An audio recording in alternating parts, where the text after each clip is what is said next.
नमस्कार दर्शकों।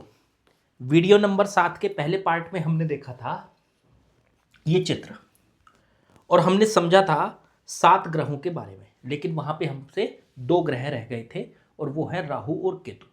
आखिरकार वो इस चित्र में कहां पर मौजूद है? तो वो इस चित्र में कहीं पर भी आपको दिखाई नहीं दे रहे होंगे। आज का जो हमारा वीडियो है वो है वीडियो नंबर 7 का, वीडियो नंबर 7 का पार्ट 1 के बारे में हम पहले से बात कर चुके हैं। उसमें हमने इस चित्र के बारे में आपको बताया था और इसमें जितने ग्रह हैं सबके बारे में बताया था। अब कहानी ये आती है कि इसमें इस चित्र के अंदर राहु और केतु जो ग्रह हैं वो आखिरकार कहाँ हैं? तो ज्योतिष में जो राहु और केतु ग्रहों को माना गया है, राहु और केतु को छाया ग्रह माना गया है।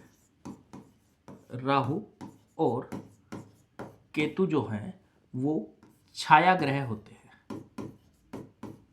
छाया ग्रह का मतलब यह है कि वो सिर्फ एक बिंदु के रूप में आकाश में मौजूद हैं, बाकी वो आपको दिखाई नहीं देंगे जिस तरह से बाकी के ग्रह मतलब दिखाई देते हैं।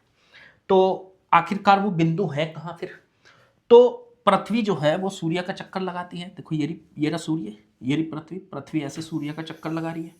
पृथ्वी जब सूर्य का चक्कर लगाती है और पृथ्वी का चक्कर लगाता है चंद्रमा। ये रहा पृथ्वी का चक्कर लगा रहा है, देखो यहाँ चंद्रमा। पृथ्वी लगा रही है सूर्य का चक्कर ऐसे, और पृथ्वी का चक्कर लगा रहा है चंद्रमा। तो जब पृथ्वी की कक्षा और सूर्य ये चंद्रमा की कक्षा एक दूसरे को जिस बिंदु पे काटती है, एक तो ये बिंदु बना और एक ये बिंदु बना। तो ये जो 2 बिंदु बने, मैं कलर चेंज करके दिखा देता हूं आपको। तो ये जो 2 बिंदु बनते हैं, एक ये हो गया और एक ये हो गया।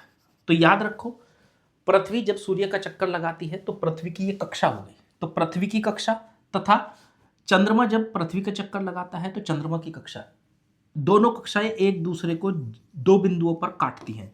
इन्हीं बिंदुओं को कहा जाता है राहु और केतु। तो एक बिंदु ये हो गया, इसको बोला जाएगा राहु, और एक बिंदु ये हो गया, इसको बोला जाएगा केतु। तो ध्यान रखिएगा, राहु और केतु जो है वो ग्रह नहीं है, वो बेसिकली छाया ग्रह है। पृथ्वी की कक्षा और चंद्रमा की कक्षा जहां दोनों एक दूसरे को काटती हैं, 2 बिंदु बनते हैं, उन्हीं को राहु केतु ज्योतिष में माना गया। हाँ, इनका रोल बहुत बड़ा है ज्योतिष के अंदर, इनका इफेक्ट बहुत बड़ा है, इसलिए इनको लिया जाता है। तो ये जानकारी आप लोगों को अगर अच्छी लगी हो तो लाइक शेयर सब्सक्राइब जरूर कीजिएगा, ताकि मेरा भी मोटिवेशन बढ़े और मैं आपके लिए इस तरह की वीडियो लाता रहूं।